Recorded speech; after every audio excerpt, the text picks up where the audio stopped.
I'm done to be bound by, stereotypes and trying to be a perfect mother, trying to be a perfect leader. I want to be myself and evolve naturally. One day was very disappointing when I cut my foot. It was an accident at home, so I cut my foot and all of my left toes are senseless until today. I found myself kind of with the choice of having to quit gymnastics. Because for me it would have been more painful to just not be first. At that point of time I was extremely fascinated with, I don't know why, but I actually had an urge and a feeling that the further away from home I am, the happier I would be. So my father said, no, you're not coming back to go for a casting to be a model in Japan. But my mother was like, we are totally going to Sofia and you're going to this casting to be a model in Japan. So at 15 you moved to Japan without your parents? Yes, without my parents. Later on I moved to Hong Kong and there were things, in Japan everything's very aesthetic, so it's easy to want to adapt and immerse into the culture. But for example, in Hong Kong and in China, you would be in the library studying and someone would start burping or doing something else. And at some point I would go and say, excuse me, don't you think, it's not appropriate to burp in the library? And the person was like, you're in my culture, you don't tell me what to do. My university in Hong Kong is the university with the highest suicide rate in the world. It's extremely intense. Wow. When I was there for the first 2 years, there were 6 suicides. From my second year onwards, I was always in the dean's list. And it was but I wouldn't be going out. It would be 17 hours a day, pure studying. So you basically went to LSE to relax. Yeah, LSE was relaxing. I breathe, I live mathematics. So Morphex was not a scalable idea. Let's start there. It was not scalable. It was hardware to start with. So hardware takes a lot of resources to produce. And then from Kool and Konscious, it's learn to build a business model that doesn't need to depend on marketing. If to grow you need marketing spend, then you're most likely not bound for success. Just a kind of disclaimer that I don't think I do things right. But I think it's liberating to do what you feel, to do, and to learn from the things you're doing and to embrace whatever comes our way with the good and the bad, and to see how this can narrate your journey going forward. This podcast episode is supported by EBRD. Support to small and medium-sized businesses is an important part of the European Bank for Reconstruction and Development's mandate. Activities to support small businesses include direct and indirect financing through partner institutions. The EBRD's Advice for Small Businesses team provides the knowledge, the network, and the skills to help emerging businesses innovate, thrive, and succeed. Hello, Recursive community. Our next guest has the mission of mitigating the impact of the fashion industry on our planet. Boryana Uzunova is the co-founder of NOLD, a pre-loved fashion platform that circulates the existing fashion inventory of the world in a consumer-centric way. Her role in the company is to ensure they build a commercially successful and sustainable venture, and she will tell us the secrets of how she's doing that. But prior to her role, Boryana had experience in building sustainable fashion platform Kool and Konscious and consulting global tech brands such as L'Oreal. She graduated from Hong Kong University of Science and Technology and the London School of Economics and Political Science. Boryana, I'm very happy that you're here. Finally. So much. Thank you. It's an honor to be here with you today. Thank you so much for the invitation. Thank you so much. I really cannot wait of starting the questions, because I've been doing my research and I noticed that you actually had a very unusual childhood, if I can actually qualify it as a childhood, because you ventured out on your own path very early on, already at the age of 14. 15, yeah. 15. Yeah. And before that, you were training as a professional athlete in gymnastics, aspiring to be on the Olympic scene. Wow, you've done a very in-depth research. That's correct.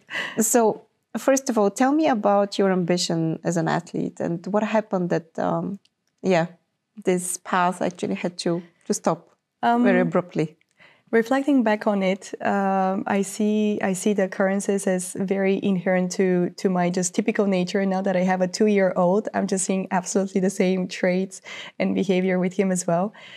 So yes, I was training rhythmic gymnastics professionally. And it was something that I loved, I adored. I would be going to the training hall every single day, train between 4 or 6 hours per day. And there was just this, beyond passion, it's just the feeling, the dopamine, the adrenaline which you get from getting in a flow. And with rhythmic gymnastics, it's a sport of perfection. You cannot, it's not about doing a different thing every day and learning many things. It's rather you figuring out where you want to be into the ranking, as in, do you want to be first, or do you want to be kind of in the middle, or do you just train for, just to train? So with me, I was very certain that I wanted to be a champion. So you figure out the composition of different elements that gives you the points to be on top. And from there on, once you figure this out, you train, you do it every day, probably 200 times per day for months and months and months and months. You have a competition once every 6 months. So it's the same repetitive thing over and over again. So it might sound very boring if the purpose is, just to train and to do the same thing over and over again. However, if you get into the mindset of perfecting to some extent, it gets to the millisecond, of how you throw the ball, how you kick it with your leg, how quickly and how further away you do a spin. It gets exciting to chase this perfection and to nail down something down to, as I shared, to the milliseconds and millimeters, so that you go on stage 6 months from today, perform it, and get the fruits from all of your work. So it was something that was very exciting for me, and it clearly got me. It gave me the sense of discipline, and I think it developed something which I would love for my children to learn as well, which is the self-drive. That if you're excited to get somewhere, you get the passion and the drive to do this yourself. It's not the parent saying, oh, you need to go to train again, but it's something that you look forward to, and you go with a clear mission on the training. So you get in, you have your mindset on a specific goal, and you pursue it. Clearly there were fun moments because you're with the girls, you travel for competition. So clearly it was also an amazing journey to just travel different countries at a young age. And yes, just one day was very disappointing when I cut my foot. I was it was an accident at home, so I cut my foot, and all of my left toes are senseless until today. Wow. So this is in a sport where it's all about, as I mentioned, perfection. When you don't sense your toes, you no longer can stand on your tiptoes. You no longer can hold, for example, the ball with your foot, etc., etc. So this is like slicing probably 20-30% of your ability to do certain things. And so it was clear that with this injury, the chances of getting where I wanted were really low. And so I found myself kind of with the choice of having to quit gymnastics, because for me it would have been more painful to just not be first. And I started just going to school, and it wasn't just captivating enough. So this is why I tried to become a self-educated student. So I would still learn everything. I would get the list of, for example, topics which I needed to learn in everything, mathematics, geography. I would buy the books. And once a year, I would pass exams at school. And I would do this for 2 months. Like I would sit at home for 2 months, read everything, learn everything, pass the exams. And then I would have 10 months a year to do something else. So this is how the journey, kind of the more out of the beaten path journey started for me. So you were basically homeschooling, but did you have a teacher, or you were homeschooling yourself? Just for some subjects. So for example, for history, I had a teacher who assisted me. In chemistry and biology, my mom would help me because she's a doctor, so she would explain a lot of things for me. But I think most of the concepts I was just reading the books and doing the exercises, so it was manageable to do it alone. It was, again, more a question of discipline rather than getting the material. So rhythmic gymnastics played an important role for this self-education. It is still an amazing achievement, actually. It was. I would perceive it as, oh my God, this is the best combination ever, because otherwise you would be going to school for 10 months a year and have 2 months of break. So now I would pass everything for 2 months. I would study like the whole night until 5 a.m. just so that I would pass all of the exams as soon as possible. And then when I would pass the final exam, I would just have the time to do internships, to learn other things, to travel. So that's a whole other story. So what kind of passions did you develop once you had to quit gymnastics? Which were the things that you would do in the past 10 months, in the rest of the 10 months of your year? Well, actually, at that point of time, I was extremely fascinated with, I don't know why, but I actually had an urge and a feeling that the further away from home I am, the happier I would be. It was a very strange feeling, but that was, if I remember it up to today, that I was like, I just want to be as far away as possible. And I've always been very fascinated with Japan. So I found the opportunity to go to Japan. How old were you back then? So I was 15 years old. So I started the process when I was 14, and then I was already 15 when it happened. So at 15, you moved to Japan without your parents? Yes, without my parents. How is that even legal? Well, interesting question. So how it happened was that someone stopped me on the street in Sofia. So there was, again, this chain of happy events. But someone stopped me, asked me to be, how is it called, a statistician in a movie. Yeah. And I would get paid 50 level if I'm like just somewhere in the background of a movie. And I was like, oh, that's cool. And then I figured out... Movie extra. Okay, so I was one of my first jobs was to be a movie extra, and then someone from the movie cast said, you could try to be a model, and I said, well, I don't want to be a model because in Bulgaria the reputation of models, it's not very flattering. So I was like, I'm not sure, even my parents would let me be a model, and so it was something that I wasn't very. Okay. I didn't think it was a great idea. Yeah.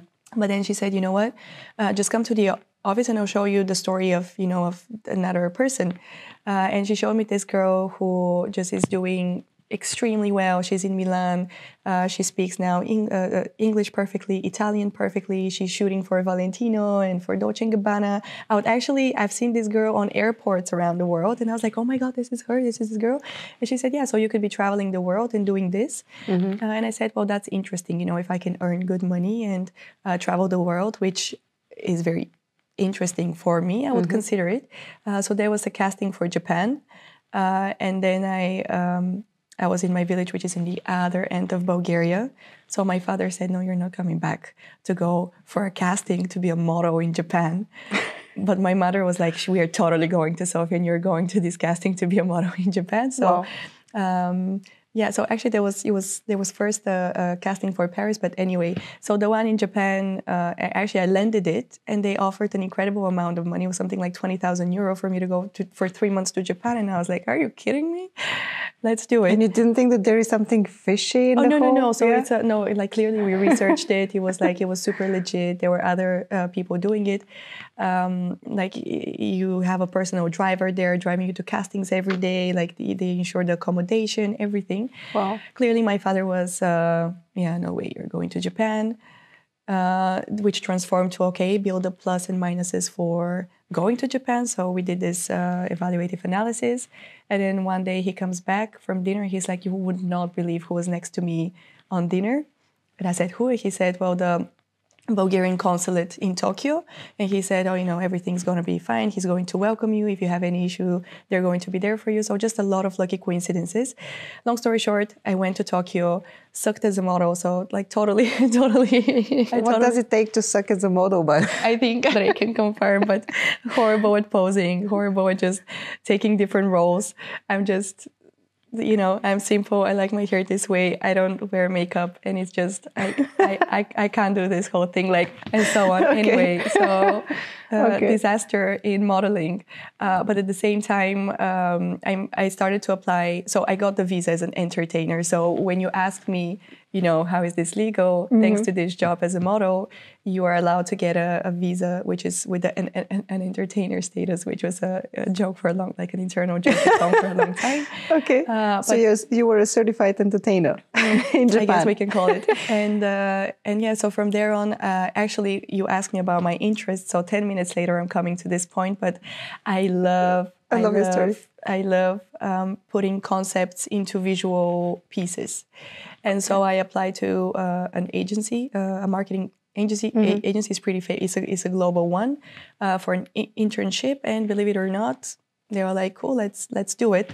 So I got the visa with the agency, very unsuccessfully for them, unfortunately. At the age of 15? Yeah, and at the age of 15. So one of the things, so my first internship in my life was actually in this marketing agency where I was working on putting together different ads. They even got me to participate in one and talk in Japanese, and to this day I remember the script for it. Whenever I meet a Japanese person, I always say the script of my Japanese ad, and it was a super interesting experience.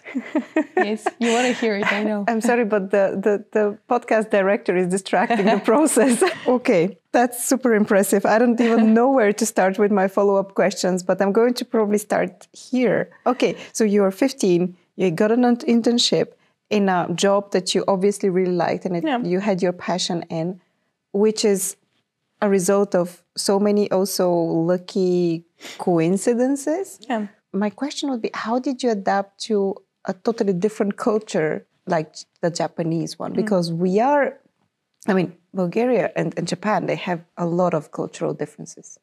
I think just by nature, people are very adaptive creatures. So you either embrace it. I mean, if you don't want it and you're forced to do something, it's a little bit harder, clearly.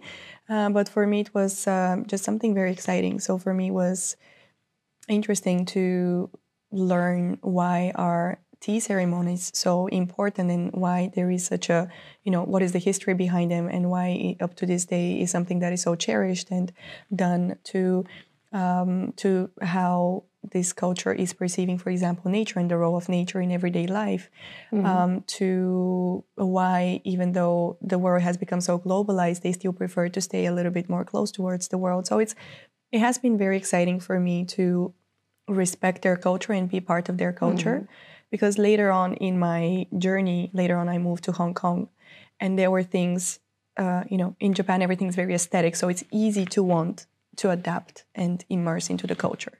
But for example, in Hong Kong and in China, you would be in the library studying and someone would start burping or doing something else, and at some point I would go and say, excuse me, don't you think, it's not appropriate to burp in the library?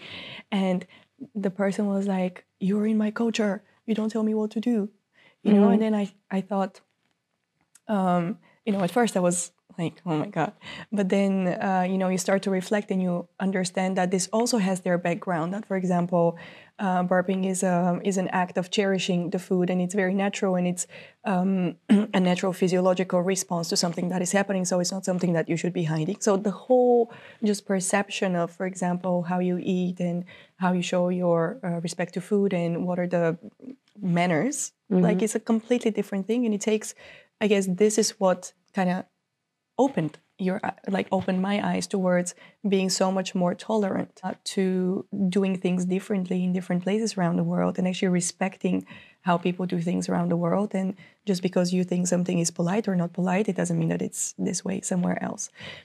So being adaptive, I think, also comes with learning of being tolerant. It does. But I guess also, being shaped that early on to adapt to a culture that is so foreign is also something that shaped you through your whole life. And I was wondering, since Japanese culture, even if they adopt Western habits, like let's say cocktails, or when they do sushi, they ritualize it, they perfectionize it. And in this sense, do you believe that the perfectionism that you actually had from gymnastics helped you also integrate into the Japanese culture? Maybe. I never gave it that much thought, because for me it was very natural to, we have to kind of appreciate the fact that I was 15, and for me it was just wild that I was alone in Japan. So I think at that point of time I think these days I'm much more reflective over how I feel and why I feel the way I feel and what's around me. Whereas when you're 15, you arrive, you go on the terrace and you're like, oh my God, I'm in Tokyo. So you just cannot wait to go out and be wild and explore, and you don't think that much about it. So, I genuinely drew joy out of everything happening around. Like, it was just beautiful, everything which I was seeing. So maybe the fact that I would like to think myself as a perfectionist, it's a good match with me being in Japan for sure. Yeah. But at the same time, I'm reflecting on me now, having a lot of duties and, perfectionism. I've learned how to take away perfectionism out of the equation sometimes. I would like to know more, but maybe at a later point, because I'm still dying to ask you about how did you end up in Hong Kong afterwards? What happened then? Well, it's a simple answer. I just wanted to continue exploring. So I spent a year in Japan and wanted to keep on exploring, and I wanted to go to China. So originally either to Shanghai or Beijing and to learn Chinese. And a lot of my friends in Japan said, you know what, knowing you probably would not enjoy China as much. Try a transitioning kind of journey to Hong Kong. So I said, that's interesting. And I actually followed the same approach with Japan. I found myself an agency in Hong Kong that would give me a visa and a contract, because you cannot just go. Actually, you can for 3 months. Okay. So I found as well an agency in Hong Kong, which would prepay all flights, prepay all accommodation. So I did that again. And from How there... old were you back then? So I was 16 already when I was in Hong Kong. And okay, this is still crazy. Yeah, well... Amazing. It's okay. interesting that for a long time in my life, I felt like I was 16 years old, maybe because it was the best year of my life, I don't know, but it was like, oh my God, I'm not 16 anymore? How come? Oh, anyway. Yeah, I have these ages as well. For me, it's 5.5. I think I stayed like 5 and a year. You know, you just have these favorite ages. The next one is 24, so I was stuck on 24 for some time. You can definitely stick to that even today.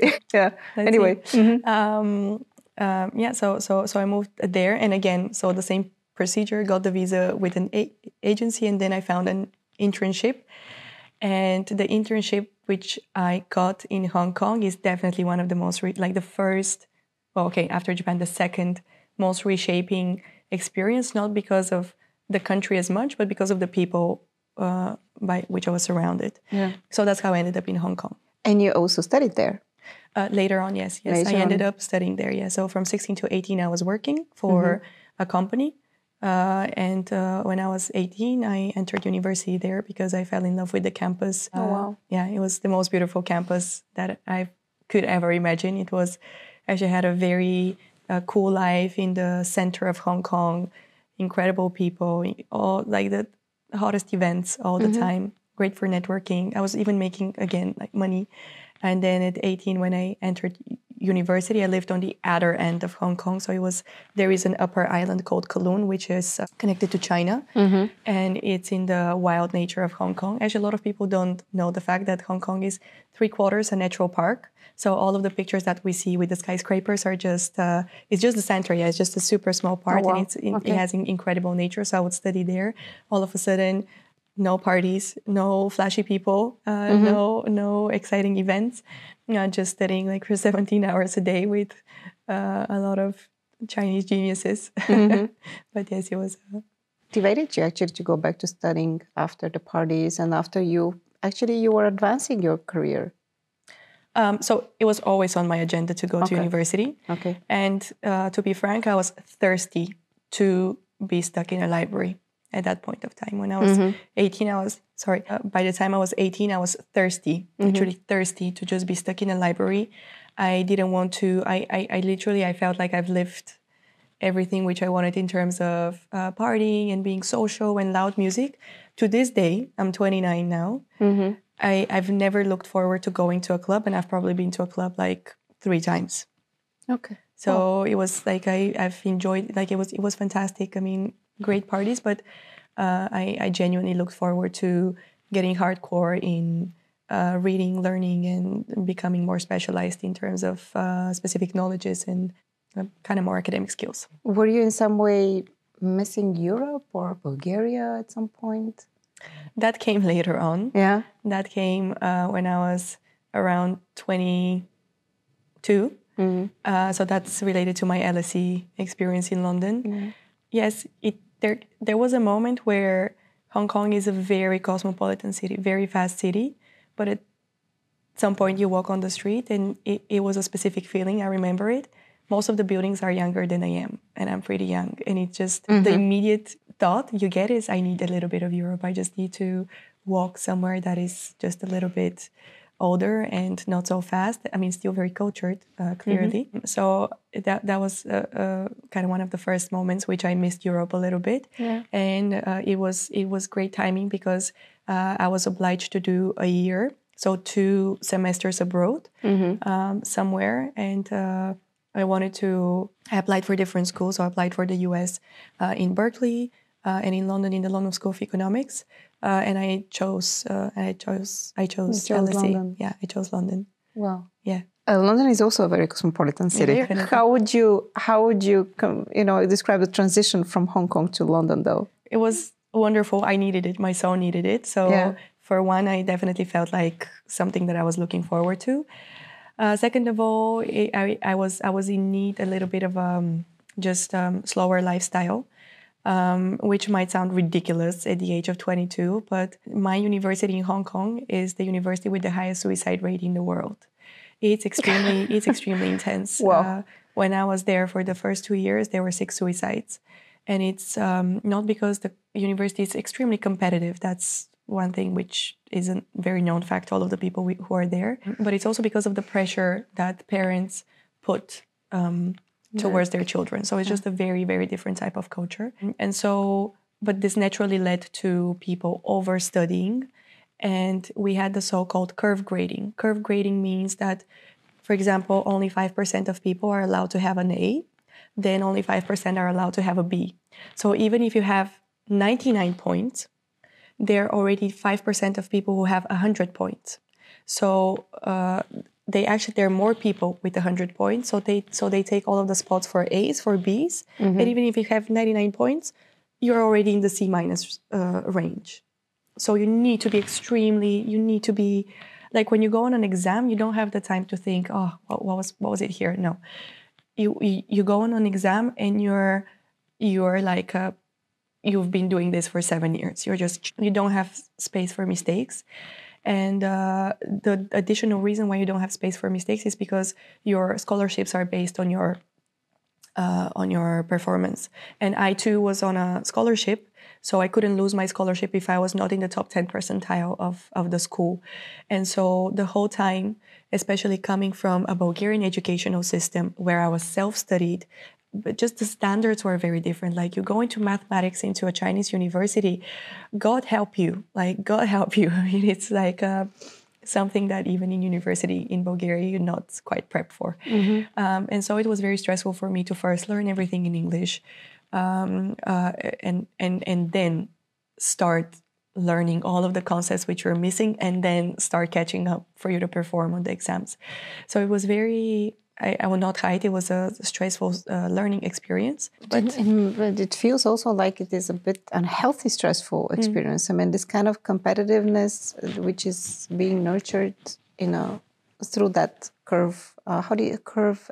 A curve grading system. Yeah. Grading system. Yeah. In the end, you're actually competing against your colleagues, but it's not about you being good or competing in a sense with yourself of you becoming better and better. You're almost all the time with your grading frenemies. It's anonymous. So when you get the grades, no one else knows what grade you got, and I think it's part of the reasons why it's made anonymous. That you get your grades and only you know your grades. I think here comes back again I really enjoy being in the flow, same as rhythmic gymnastics. At some point with studying in this specific university, you need to be able to start playing with the concept. It's not about learning and doing, it's about, here I can use this method and this method. So you need to get to this point where you start playing with the methods, and you can even, it's the next stage of knowing how to do things, is to just already interpret the ways in which you can get to the same result. So it was enjoyable for me. I learned how to enjoy the process, and everyone was shocked that so from my second year onwards, I was always in the dean's list. And it was but I wouldn't be going out. It would be 17 hours a day, pure studying. But I managed to be in the dean's list throughout the whole 4 years. Wow. So you basically went to LSE to relax. Yeah, LSE was relaxing. Yeah.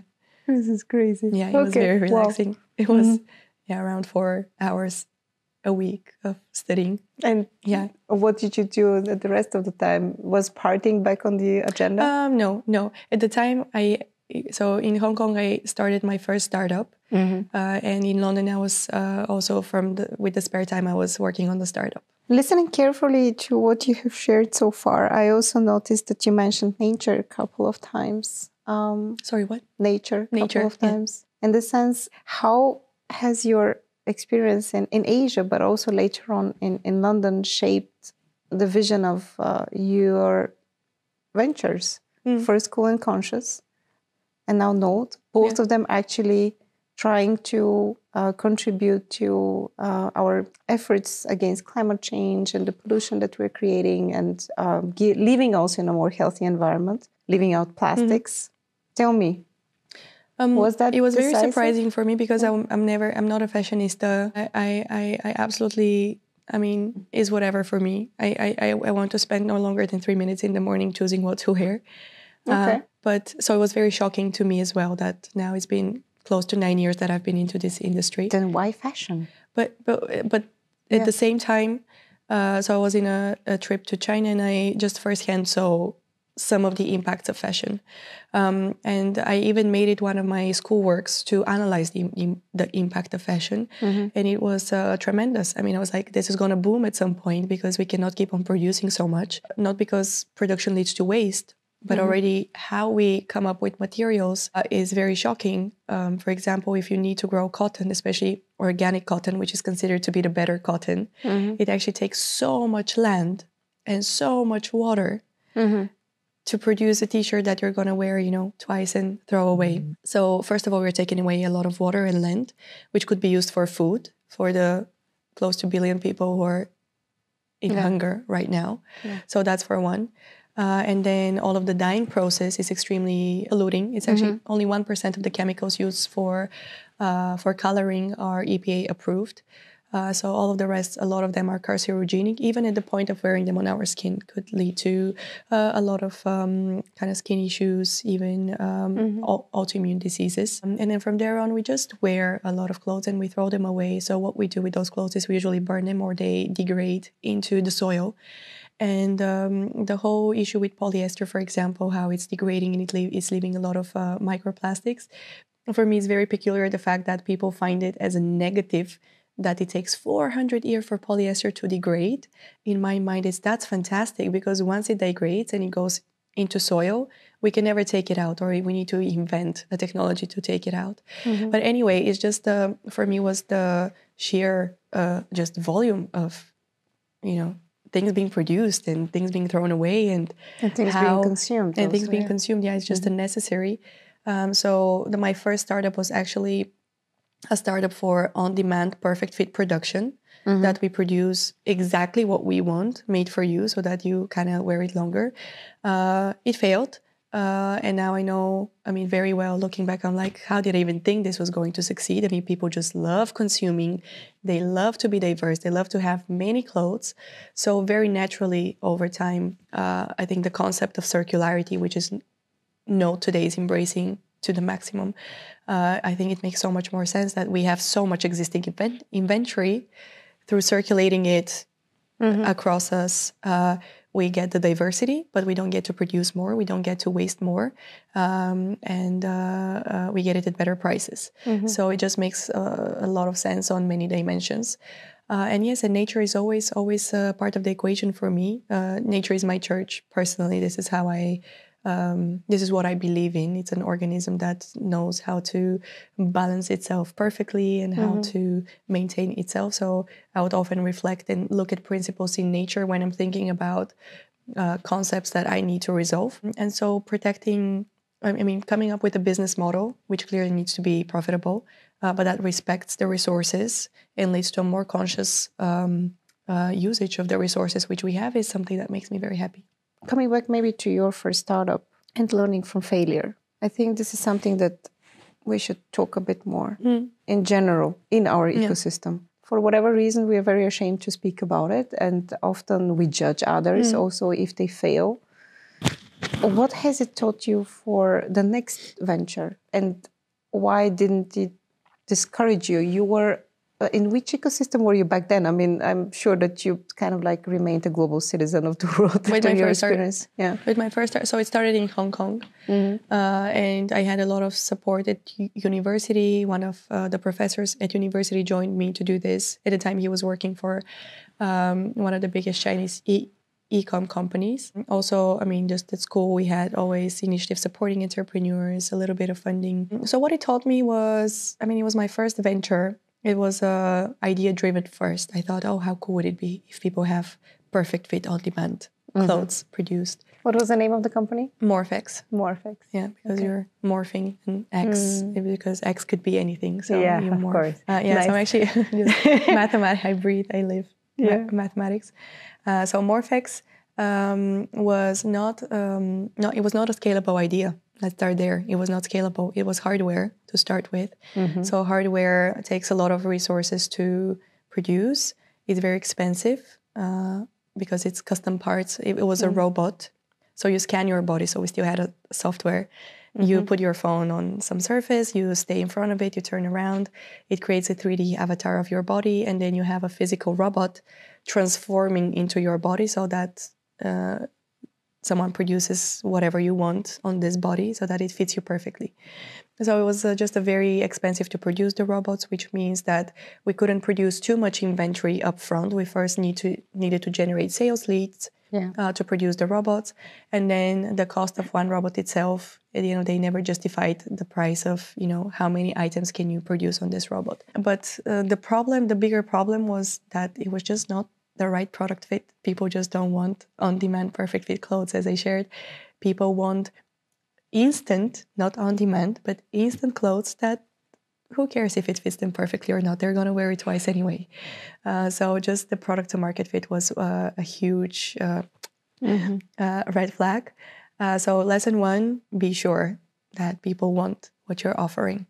I know, the story with the iPad is very famous. Steve Jobs is saying sometimes people don't know what they want. And if you ask them, hey, do you want just a screen without a keyboard to do something? They're going to tell you, no, why would I do this? But then the iPad was one of the biggest successes. So, it's about getting into the psychology of people and really understanding what drives people behavior. And I think if we looked into that side of the human consciousness, we would have figured out that the iPad could be a success. Of course, it depends on how it's executed. If it's, very fine and smooth and simple and seamless, the chances of people loving it is higher. And if it's heavy and thick and ugly and it glitches, people are not going to love it. So execution clearly is a big part. But yeah, product to market fit. And then from Kool and Konscious, it's learn to build a business model that doesn't need to depend on marketing. If to grow you need marketing spend, then you're most likely not bound for success. You have to be ingenious in the strategies of how are you going to go to market and how are you going to grow your business. It can never be just pure ad spend. Never. You cannot rely on that. How did the idea of Kool and Konscious came into being? Well, natural transition from Morphex. Okay. We thought, okay, people don't want perfect fit on-demand clothes, but let's try to be together conscious brands in one place. And so we built the biggest marketplace that gathers sustainable brands from around the world. And unfortunately, brands simply don't have the scale to produce as diverse items on a good prices. So again, in terms of product to market fit, it was something that very few people could afford. Like we just had to spend a lot of money to educate people on, why you need to buy this sweater, which is the same as the Zara sweater, but only produced from organic cotton, but it costs 6 times more. Don't you think that maybe it was just a question of timing because there is hunger for such kind of products? But I would just going into the brain of a person. I think we're genetically programmed to like instant gratification, to like lower prices. Yes, we do love more valuable pieces and pieces with special stories. But if you could, like a lot of the times we just are bound by shorter time. Like we want things delivered immediately and we want them to be cheap and we want them to be diverse. Naturally, you go to Zara. You just know it's on every corner or the delivery takes 3 days. You're going to find whatever you're looking for. So it's just the convenience. And we're programmed to seek this convenience, to seek this better offering. And so we need to find a way. This is why I NOLD, it took me a few ventures, to get to a successful one. And it's actually a very typical path for most of the most successful founders. They don't succeed from the first time. It takes them several ventures that are going to be failures or less successful or, you know, averagely successful in order to get to the big one. So I think this is something that we kind of like in the media, we don't speak enough about. We are always showing, you know, the success stories and the outliers, and then everyone starts believing that, yeah, this is the path. I'm just going to read all the books which are about entrepreneurship and product market fit, and then I'm just going to go straight to the moon. No, it definitely helps to to have done those things. I mean, it wouldn't hurt to read 0 to 1 or whatever. It does. But I think the more realistic actually path is, although your story is also quite unusual. Wait a second. So I want to note something else as well, because you're saying that we all crave instant gratification, but you're actually exactly the opposite of that story. I mean, you are someone who very early on learned how to be disciplined and to postpone gratification in order to achieve a certain goal. And not only that, you actually learned to take pleasure and get into the flow while you're in this process of getting to the final goal. It's, for me, interesting of how you coming from that side of the spectrum actually started understanding of how consumers think and operate and behave. And it is an interesting perspective. I think it's, you know, trying to be a bit more in your head and thinking that you're kind of like in the outside looking at consumers and you think, aha, this is how you do it. This podcast episode is supported by EBRD. Support to small and medium-sized businesses is an important part of the European Bank for Reconstruction and Development's mandate. Activities to support small businesses include direct and indirect financing through partner institutions. The EBRD's Advice for Small Businesses team provides the knowledge, the network, and the skills to help emerging businesses innovate, thrive, and succeed. As a human, I also evolve and I also learn a lot. One of the, for example, these days, I'm standing a lot more against instant gratification because of just some researches I read, because I love experiments. A lot of the times I read them because of my children. But I'm sure you have come across the experiment. It's a very famous, the marshmallow experiment where, you know, you give kids 2 marshmallows and you, one marshmallow, and you tell them if you wait for 10 minutes and not eat it, I'll give you two marshmallows at the end of the day. And this experiment was done 50 years ago. So now, 52 years ago, I think. So 2 years ago, there was a very cool article in the New Yorker how all of the kids who waited for the second marshmallow, as in late, so they didn't instantly delay the gratification themselves, they were doing astoundingly better than all of the kids who got the first marshmallow. So I'm like, okay, so it pays off to be a little bit more patient. But at the same time, there are techniques. Now, reflecting on it, there are techniques that in the late gratification, you get to enjoy, you find the ways to enjoy the process. So, for example, for rhythmic gymnastics, actually my gratification was the competitions. For me, this was the holy grail. I'm like, it's coming. Like, I cannot wait. Like, for me, this was like I was shaking before going out of lack of patience already, because this was the moment I've worked for such a long time. Wow. But throughout the whole time, so just imagine just the competition ends and now I have to wait for another 6 months. For me, I find little joys in every day. For example, all right, let's think about how we can improve this composition. Seems like here I'm doing mistakes very frequently. So how about we change this with something else? Or, you know what? I think we can step it up a little bit. Let's try to do something harder here. So in these little steps that give you joy, you get to have something happening on a shorter basis. Yeah, that's actually a great tip. We're always looking sometimes, at the final goal, and we're expecting the big success, but sometimes the mountain seems like a bit too steep and it might become even demotivating and take us out of the flow and take away the pleasure that we would need in order to, I'm going to get there. And don't get me wrong, I do like instant gratification as well, or just gratifying. That would have been my next question. In which areas do you actually go for instant gratification? Where do you allow yourself not to be so disciplined? So I'm no longer afraid of the perception which I might build in people's eyes. But for example, being an entrepreneur, being very disciplined, taking care of an entire team, and then being a mother, being pregnant twice in the range of 2 years and a half, restraining a lot from, for example, from not like I never hardcore party, but from fun and drinking. Like when I gave birth, and for example, I came home from the hospital, I pumped myself and I'm like, let's have a bottle of good wine. I think we should just be, this sounds like not a very hardcore example, but I do, like when I have the chance, for example, we were on a boat trip and I was like, how often do I go on a boat trip? Let's just live it up. Let's just party. I don't care if it's 11 a.m. I'm going to make myself a cocktail. I'm going to just jump from the roof in the water. Who cares? Yeah. So I think it's, I'm done to be bound by, stereotypes and trying to be a perfect mother, trying to be a perfect leader. I want to be myself and evolve naturally and clearly always reflect on what could be better and just how I can become a better human, but not by, deviating from just I still just believe the natural, the center, my core. So I gratify myself with everything, with food, with whatever I feel.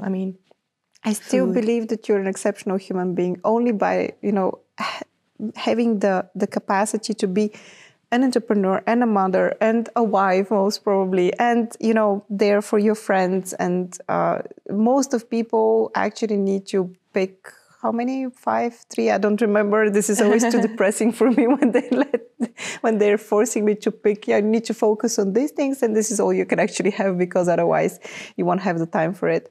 I hope that examples like yours would be getting us there. I have to say, we've come I think we live in a society which is much more appreciative of female capacity, like cerebral female capacity. So that's fine.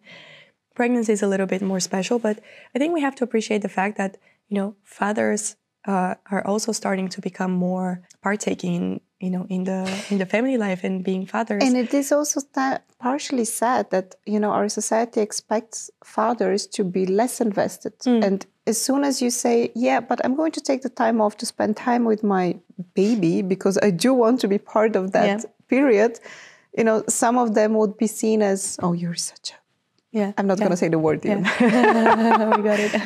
This is actually so sad because they're skipping a moment that is genuinely unique and quite exciting and happy. And from the friends that I have who allowed themselves to take a paternity leave, mostly in Austria, most of them actually had a lot of fun. They really enjoyed it. Well, I think it should be normalized, and I'm very grateful, genuinely, I'm super grateful to have the partner in life that I have, being very supportive of me being an entrepreneur. And, he genuinely admires, he admires whenever I close a deal or, tell me how it's going. Let's, think a little bit more about the business model. Why don't you do that or that or that?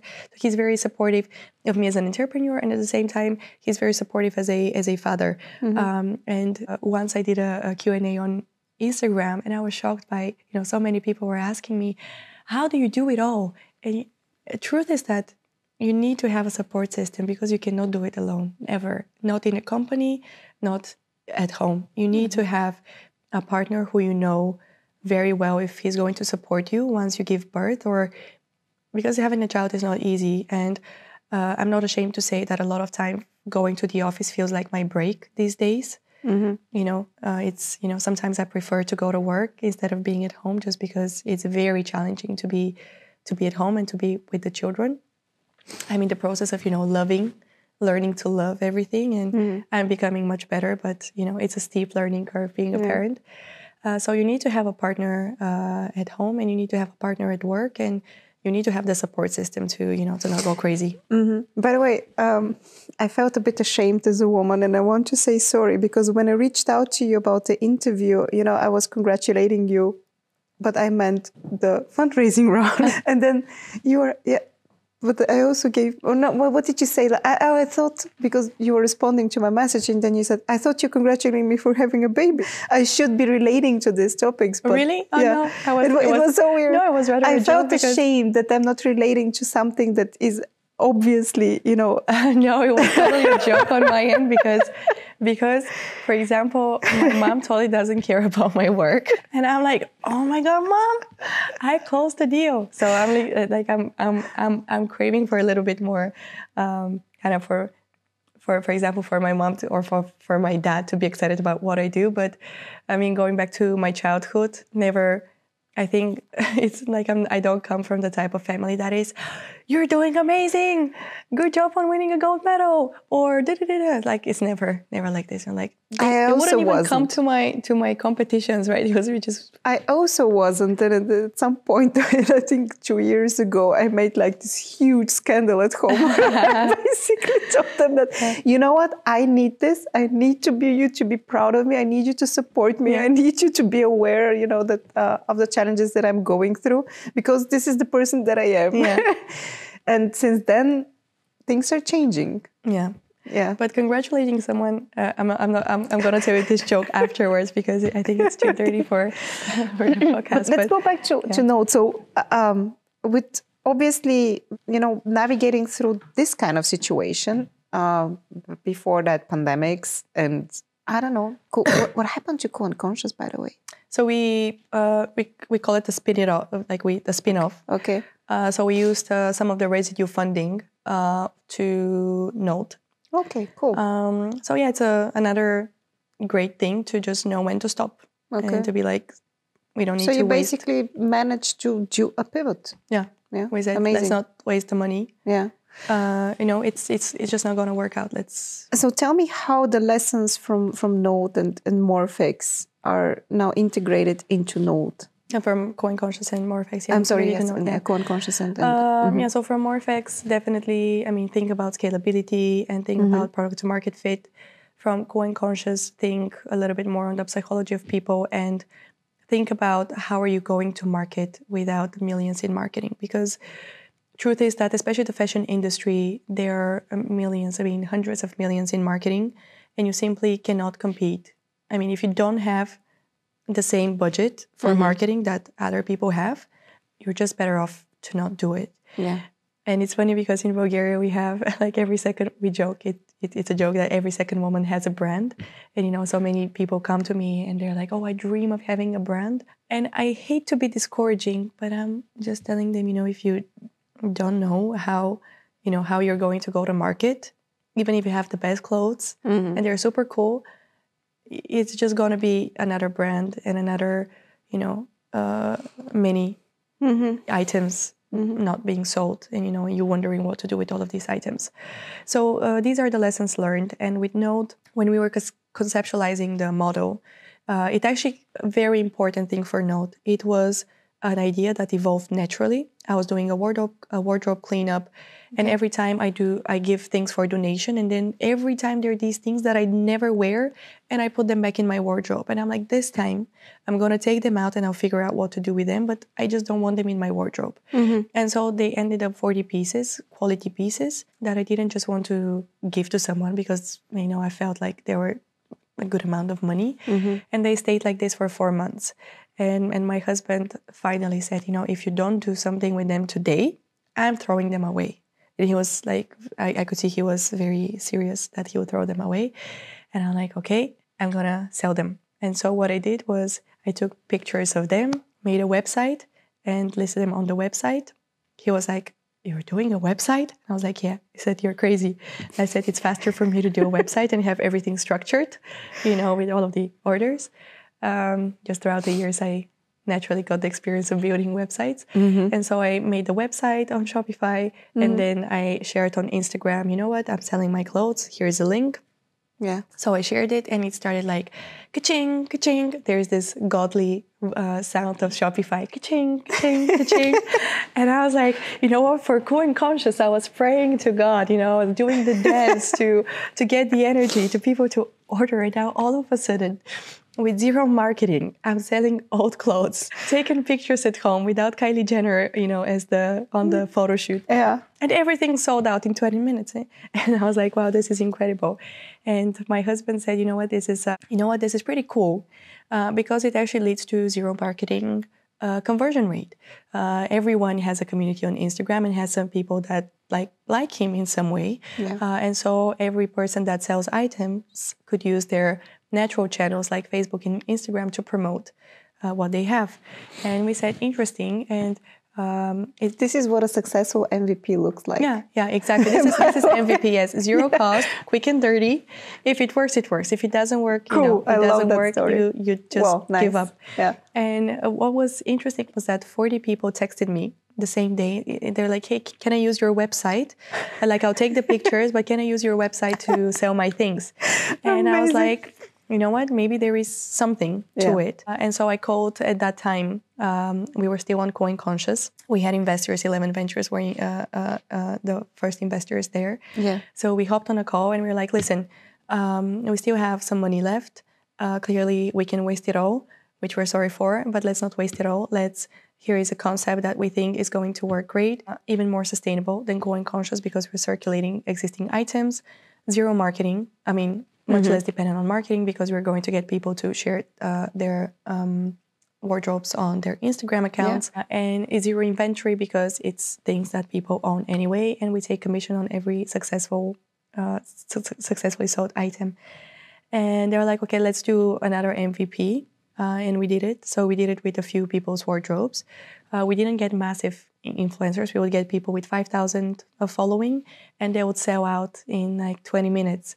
And so it was, we were like, okay, this is working. This is great. Wow. Cool. And so we pivoted another time, however, in a year. So this was the so-called concession era of NOLD, where we would be accepting items, taking pictures, processing them, fulfilling the orders. And then, thinking about scale. It was great because it was zero marketing. We didn't spend a cent. And I swear, I didn't spend a cent on marketing. We were generating millions in revenue. We would have the hottest people would resonate with our mission. So there is not an influencer in Bulgaria who hasn't been part of our mission. So we would say, hey, famous person, how about you sell the things you don't wear? Because certainly the cool thing is that there is not a person on the planet or in the modern economies that doesn't have at least one item to sell. So we say, how about we clean up your wardrobe with a good cause because you're going to spare a lot of CO2 and water. We're going to take care of everything. You just simply promote it on your Instagram. And thanks to all of these people, we reached whole Bulgaria with zero marketing for a good cause. And every person that went in to buy the wardrobe of the famous person became a seller themselves because they also had at least one thing to sell. And so this was the first era of NOLD, but it got even better with what we're doing now. Have you ever thought of measuring the impact on the planet? All these, how do you call the externalities of NOLD? Yeah, positive or negative.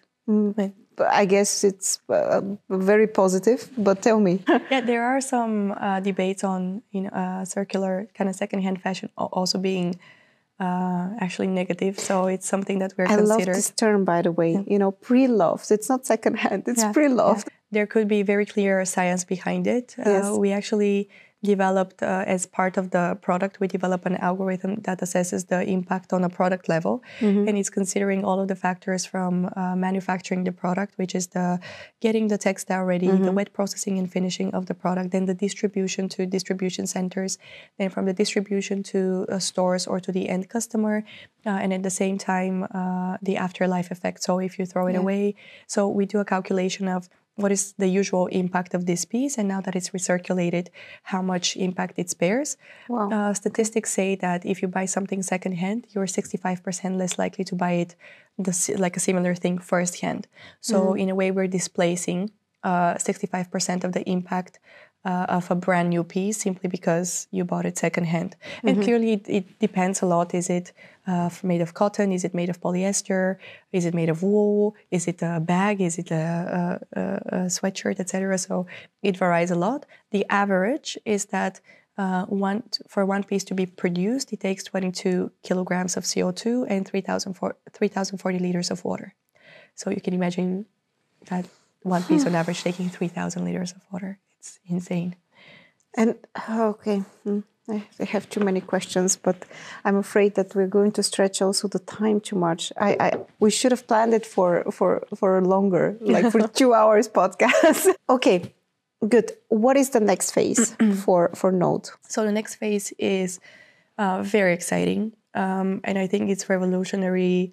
Not for the Bulgarian market, because NOLD was kind of a first for Bulgaria, but not a first for the world. And it grew very quickly. But now we're doing something which is a first for the world, which is to include brands into the secondhand equation. Great. What we're doing is we're approaching brands and saying, hey, for example, Massimo Dutti, people are reselling your brand a lot and you're not making any money of it. At the same time, the reselling process is very old school. You need to take a lot of pictures. You need to do the description yourself. It's very ugly because people take the pictures on the floor or on the bed. So what we're doing is the following. We ask Massimo Dutti for the product database. Every brand has it. They give it to us. So that's the pictures, the description, the titles. So the next thing you do is you scan with your phone the label of your item and it preloads everything for you. The original pictures, the title, the description, sizing, care and material, etc. You specify the price and the condition, and it's ready to be sold. So it enters NOLD. And then when you sell it, usually everyone takes a commission, which is quite high these days. So for example, you would get a maximum of 70% of the value. So what we offer is that you can either get 85% of the value or get 110% in store credit for Massimo Dutti, which is the item that you just sold. How this is great for Massimo Dutti is that now they monetize on the secondary market. So now that I bought this from Massimo Dutti once, but now I resell it and I claim my money to go back to Massimo Dutti. So for them, this is free acquisition of the customer back to their marketplace. It is brand loyalty as well. It's brand loyalty as well. For the customer, it's great because you're not giving commission to someone, you're even getting premium on your money to go back. And for us, it's fantastic because now, again, we don't spend anything on marketing because we have Massimo Dutti saying to their customers, if you have items by Massimo Dutti to sell, go to massimodutti.nol.com and this is the fastest way to resell it. I love that. So we make brands with massive established user bases, our channel to reach the perfectly targeted people because they are the customer that we're looking for with items by Massimo Dutti that clearly they have for free. Do you believe that this is going to encourage also brands to produce products which are more sustainable? Not necessarily also in the sense of green, but also, I mean, right now when I go shopping, I'm just shocked by the sea of polyester stuff, which most of it you're going to wear twice and you would hate it afterwards. And it doesn't matter if it's cheap or expensive. I mean, again, for textiles and what is sustainable and what is not, I have very mixed feelings because, for example, polyester, it's a synthetic material, but then it actually takes very little resources in terms of, for example, water to be produced. And then you can recycle it infinitely and it's still going to be of great quality. Whereas cotton, especially organic cotton, it's a natural material. If you throw it in the earth, it's going to be okay. If it hasn't been colored with the typical colorants. So it needs to be also with EPA-approved colorants, which are very expensive. But then it takes so much water to produce organic cotton, so much water. So for normal cotton, it's 20,000 liters per kilogram of cotton. For organic cotton, it's even more because you don't use pesticides. And what not using pesticides means is that at the end of the day, from 1 hectare of cotton, you would get much smaller quantity of cotton eligible for production because you don't have pesticides, then a lot of it, very little part of it actually turns out good. It's the same as fruits. We use pesticides so that you have massive good production. If you don't use pesticides, then you have worms, you have, so a lot of the production, that doesn't qualify. So, we deviated from the question. Do you believe that this is going to encourage brands to, or, okay, let's rephrase it, maybe more quality products which are going to last longer? And this is a really good question which you're asking because the first answer to the question is that resale is absolutely becoming the standard. People love secondhand fashion because great diversity. First of all, you get all of the diversity. You get even items that are no longer on sale, which for people is very exciting, as in no longer in the market. Third of all, the prices are being better. And fourth of all, you can make money. So for example, yes, I wear it twice, but now I can make money. So I do sell it. So we circulate a lot. So it's like an investment also for the users. Yeah, a lot of time people are, when buying something, now they're considering how much I can sell it for. So for example, it costs 100, I can sell it for 80. Okay, so it's going to cost me 20. So this is the mentality of people who are into secondhand already. As an investment in how much you're going to return. And so I think brands understand this. Secondhand is growing a lot faster than first-hand fashion, so they need to embrace it in some way. Yeah. I know there's one way to do it. And yes, exactly because it is becoming the norm that people do secondhand and pre-loved, that they would want to monetize as much on secondhand as possible, and they would monetize as much if their item can circulate again and again and again. So it would make sense at some point to make the items more durable and more timeless so that it circulates more and that they make more money on every single circulation. And when I think about the times when, I think that was kind of like in the early 2000s when, people would be actually ashamed to go to secondhand shops because this would mean that you're poor. It's crazy. Yeah, different times now. Now it's hot. Yeah, like I think even especially with NOLD, we have taken it to the extreme that it's even glamorous. Like we have the hottest influencers selling items. And people are proud to say, oh, I got it from NOLD. It's so NOLD. Or yeah, like I thrifted it. I thrifted it for $3. I think people are also becoming, now it's, I see that people are happy to say, it's not as modern to say, or as cool to say, oh, this jacket is $300. No, it's cooler to say, I thrifted it for $3. So it's they're becoming more investment savvy as well. Boryana, I will definitely keep track on you. It's very interesting what you've done. To be honest, I wasn't aware of your story, of your personal story as well so far. But I have to say that you are an extremely inspiring person to me, especially also being a female founder, being someone who loves math. And I'm just in the process of creating my speech on the everyday failure of the perfectionist and how you deal with perfectionism and don't burden your colleagues with it and people around you with it. But you're actually an amazing human being. Thank you you're for very being sweet. Here. Yeah. I would love to. I think it's very important for me to hear and take from people. So I would love to follow up with a scenario where I'm asking you the questions because I think you do have an extremely rich journey that is worthy of sharing.